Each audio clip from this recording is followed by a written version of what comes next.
Donc ça fait 1 an et demi que tu es en Guadeloupe, que tu as plus d'une autopsie par jour, et 1 an et demi donc plus tard, il va y avoir une série de 6 féminicides dans un temps très très court, d'1 mois et demi, où 6 femmes vont mourir sous les coups de leurs compagnons, et ça va t'alerter. Alors c'était 6 homicides qui ont comme point commun le fait que c'était des femmes jeunes, des femmes qui ont reçu non pas 1 mais 50 coups de couteau.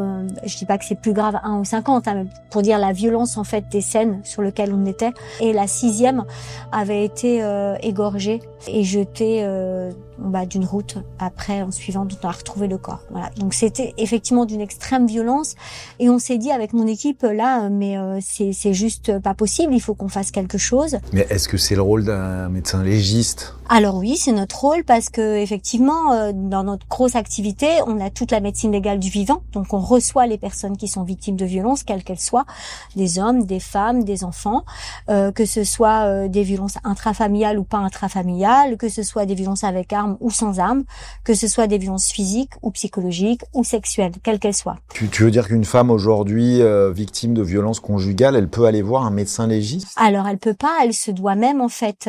Il n'est pas utile d'avoir un certificat médical pour déposer plainte dans le cadre notamment de violences conjugales.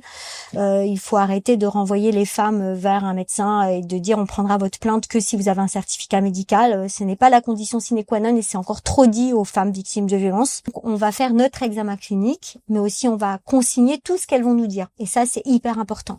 Alors, on parle bien évidemment au conditionnel, hein, parce que là, on n'était pas présent. Voilà, mais elle nous dit que elle aurait été victime de violence. Ça, c'est hyper important de pouvoir l'écrire, de le consigner dans un rapport. On va prendre des photos. On va faire aussi, dans tout ce qui est viol, on va faire les prélèvements à visée médico-légale et à visée médicale. On scelle ces prélèvements et on les conserve jusqu'à ce que la justice nous réquisitionne quand la personne déposera plainte. Voilà.